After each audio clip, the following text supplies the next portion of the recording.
Bismillahirrahmanirrahim. Assalamualaikum warahmatullahi wabarakatuh. Semangat pagi semuanya. Semangat tahun baru. Semangat awal tahun 2024. Luar biasa. Wah, teman-teman sekalian, kita sangat-sangat happy ya. Hype-nya awal tahun ini luar biasa. Dengan penuh semangat kita sudah menyelesaikan 2023. Kita juga sudah menyelesaikan rencana-rencana nih, apa yang pengen kita lakukan di 2024 nih. Nah, ini di bulan Januari kita sangat-sangat spesial karena ini series yang baru ya. Yang kemarin Desember kita Law of Attraction series, dan selama 1 bulan kita benar-benar belajar apa itu Law of Attraction. Kita kulik sampai dalam dan kita juga praktekkan, dan mudah-mudahan ilmu dan pemahaman Law of Attraction akan bisa berlanjut, ditambah kita akan belajar ilmu-ilmu yang lain, yang itu semua akan menjadi nutrisi motivasi kita dalam berkehidupan, terutama juga dalam kita menjadi seorang pengusaha. Baik, jadi seperti yang kemarin sudah kita bocorkan di akhir bulan Desember ya, Januari ini kita akan membahas tentang keyakinan series. Wah, luar biasa nih. Jadi keyakinan ini betul-betul akan kita pelajari, akan kita kupas habis, dan akan kita terus pupuk ya, sehingga kita itu memiliki keyakinan yang luar biasa mengakar. Kita memiliki optimisme yang luar biasa. Kita memiliki keyakinan, optimisme, karena memang kita sudah memiliki rencana yang baik. Kita memiliki gaya tarik yang luar biasa. Semakin hari semakin kuat, maka akan lebih kuat lagi ketika kita belajar mengenai keyakinan. Oke nih, nah jadi metode pembelajarannya kita masih akan menggunakan atau belajar dari quotes para tokoh ya, para pakar, dan kita juga akan melihat studi kasus dari orang-orang, belajar dari peristiwa yang dialami orang lain, atau mungkin saya sendiri, saya juga akan sharing bagaimana saya belajar tentang keyakinan, bagaimana saya menghapus keraguan-keraguan. Seperti halnya di Law of Attraction kemarin, kita setiap hari itu menghapus kata-kata negatif, kita menghapus frekuensi negatif, kita menghapus energi negatif. Apapun yang menjadi kendala, kita betul-betul hapus, kita tinggalkan, dan kita hanya menginginkan kebaikan, hanya menginginkan energi positif, hanya menginginkan frekuensi gaya tarik yang positif, yang mana itu akan menghadirkan satu demi satu kebaikan demi kebaikan. Oke, kali ini kita akan yang pertama ini saya akan sangat terhormat untuk kita bersama membahas satu quote dari Roy T. Bennett ya.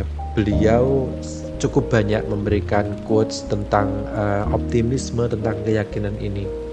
Nah, yang pertama kata-katanya begini: jangan terbebani oleh ketakutan yang ada di pikiran Anda. Pimpin oleh impian di hati Anda. Waduh. Jadi walaupun kita itu terkadang ada ketakutan, ada keraguan di pikiran kita, apakah ini realistis ya impian kita? Apakah rencana kita itu mungkin saya capai? Nah, itu jangan pernah terbebani, teman-teman sekalian. Jangan pernah terbebani. Apalagi di Law of Attraction kemarin banyak sekali kita bahas bahwa kita tuh setiap saat itu berkomunikasi, setiap hari itu berkomunikasi dengan setidaknya 3 pihak.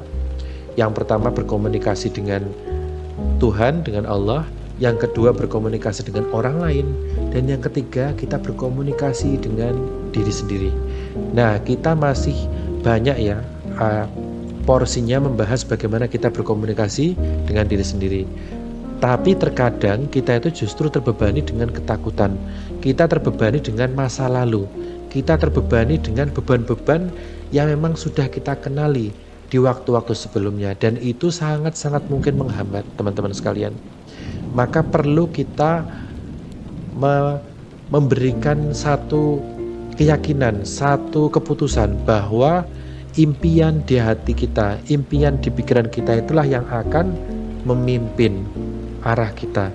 Jangan pernah ada ketakutan yang memimpin. Jangan biarkan ketakutan membantu memimpin, jangan. Karena itu hanya akan menghambat kita, itu membuat kita kerdil, itu membuat kita akan sulit kemana-mana. Kalaupun kita bergerak, maka kita akan merasa cepat lelah. Nah, itu sangat-sangat penting untuk kita pahami. Dari Roy T. Bennett, ini saya ada beberapa quotes dan ini dari beliau semua. Sepertinya kali ini kita akan belajar dari Roy T. Bennett semua ya. Kemudian yang kedua quote dari beliau adalah percaya pada dirimu sendiri. Oke, percaya pada dirimu sendiri. Anda lebih berani dari yang Anda kira, lebih berbakat dari yang Anda tahu, dan mampu melakukan lebih dari yang Anda bayangkan. Wah, ini luar biasa semangat optimisme dari beliau ya. Jadi kita itu perlu lebih mempercayai diri kita sendiri, karena kita tuh lebih berani dari yang bisa kita kira, lebih berbakat dari yang kita tahu, bahkan mampu melakukan lebih banyak, lebih jauh daripada yang bisa kita bayangkan. Coba kalau pelan-pelan kita memahami kata-kata ini, memahami quotes ini, kemudian kita praktekkan, kita oh iya benar juga ya. Kadang-kadang itu kita justru malah pesimis dengan diri kita, pesimis dengan kemampuan kita, pesimis dengan keyakinan kita. Jangan teman-teman sekalian, tetap hapus sebanyak apapun, bahkan sesedikit apapun keraguan yang ada dalam pikiran kita, keraguan yang ada dalam hati kita. Kita hapus semuanya. Kita harus yakin bahwa kita mampu. Apalagi masalah yang di depan mata kita itu akan selalu ada, bahkan silih berganti. Kalaupun kita selesai masalah ini, kita akan hadir masalah yang baru, terus akan demikian. Karena kehidupan ini sejatinya itu adalah tentang kita menyelesaikan permasalahan demi permasalahan. Kita akan lebih baik lagi, kita akan meningkat kualitas diri kita akan meningkat kualitas kepribadian kita. Oleh karena itu jangan sia-siakan teman-teman. Kita harus amat sangat yakin dengan diri kita sendiri, amat sangat yakin dengan bakat kita, amat sangat yakin dengan keberanian kita, dan kita harus amat sangat yakin kita sangat mampu untuk melakukan lebih banyak, lebih jauh daripada yang bisa kita bayangkan teman-teman sekalian. Luar biasa sekali. Oke, selanjutnya quotes dari Roy T. Bennett. Beliau mengatakan, jalani kehidupan impian Anda. Bersikaplah berani untuk menjalani kehidupan impian Anda dengan visi dan tujuan Anda yang sangat-sangat jelas, bukan berdasarkan ekspektasi atau pendapat orang lain. Aduh, ini sangat penting karena bagaimanapun orang lain memberikan pendapat tentang diri kita, mereka semua itu tidak sepenuhnya tahu diri kita.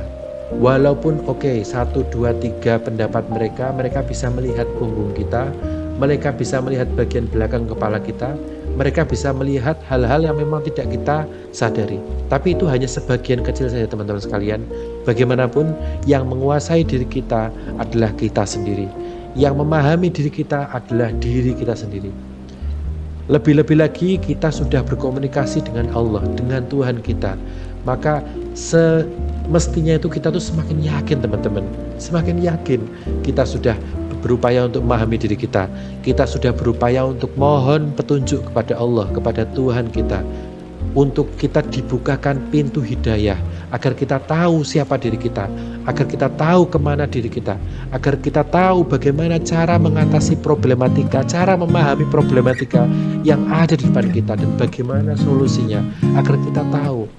Jadi kita tidak boleh terjebak dengan perkataan orang lain, apalagi perkataan yang negatif ya terhadap orang yang dilakukan oleh orang lain. Jangan pernah terjebak teman-teman sekalian, karena bagaimanapun mereka itu hanya sekilas memandang. Kalau mereka mengatakan hal-hal yang positif tentang kita terima, dan itu menjadi tambahan motivasi bagi kita. Tapi teman-teman sekalian, kata-kata negatif itu tidak boleh pernah ada masuk dalam pikiran kita, sedekat apapun mereka. Bahkan itu kalau keluarga kita sendiri, bahkan pasangan kita, bahkan orang tua kita, kalau mereka mengatakan hal yang buruk tentang kita, yang negatif tentang kita, maka tidak boleh kita masukkan dalam pikiran dan hati kita. Itu menjadi bahan evaluasi singkat, ya, tapi jangan pernah bersemayam dalam hati dan pikiran kita, jangan pernah. Karena biar bagaimanapun Mereka sejatinya sedang menunggu karya kita. Mereka sejatinya sedang menunggu kebaikan kita. Mereka sejatinya sedang menunggu kemanfaatan kita. Maka kita harus fokus untuk menuju kepada kebaikan, untuk menuju pada kemanfaatan-kemanfaatan, untuk menuju pada karya-karya yang luar biasa. Mereka semua sudah menunggu, teman-teman sekalian. Karena secara naluriah, semua orang itu menyukai kebaikan. Semua orang itu menghindari keburukan. Itu semua orang sama. Semua orang sama. Baik kalau misalkan teman-teman sekalian berkunjung ke orang-orang yang ada di narapidana, yang ada di penjara, maka mereka semua sama. Semua manusia itu menyukai kebaikan. Semua manusia itu menyukai kemanfaatan. Tidak ada yang suka dengan keburukan. Tidak ada yang suka berlama-lama dengan pesimisme. Tidak ada yang suka. Nah, kemudian yang ketiga, quotes yang ketiga adalah dari Roy T. Bennett, jalani kehidupan. Dan kemudian yang terakhir ya, yang keempat ini ya, dari Roy T. Bennett adalah, hanya setelah Anda keluar dari zona nyaman, baru Anda mulai berubah, tumbuh, dan bertransformasi. Nah, barangkali ini untuk teman-teman yang merasa tidak terlalu punya banyak masalah, merasa tidak terlalu punya banyak hal yang memang menggelisahkan. Oke, teman-teman, kita semua harus bersyukur, puji syukur. Tapi kemudian kita semua harus tahu bahwa kita nggak boleh berlama-lama dalam zona nyaman ini, karena kehidupannya adalah masalah. Bukan kita mencari masalah, bukan, tapi kita harus melihat di sekeliling kita, karena sekeliling kita, baik itu keluarga kita atau mungkin orang-orang yang kita kenal, itu pasti mereka juga punya masalah. Dan hadirnya kita harus hadir menjadi problem solving untuk penyelesaian masalah dari orang-orang sekitar kita. Kalaupun kita merasa kita sudah baik-baik saja, kita sudah normal, maka sejatinya kita harus menyelesaikan masalah orang-orang di sekitar kita. Luar biasa sekali, ini adalah keyakinan yang harus setiap hari kita pupuk. Alhamdulillahirabbil alamin.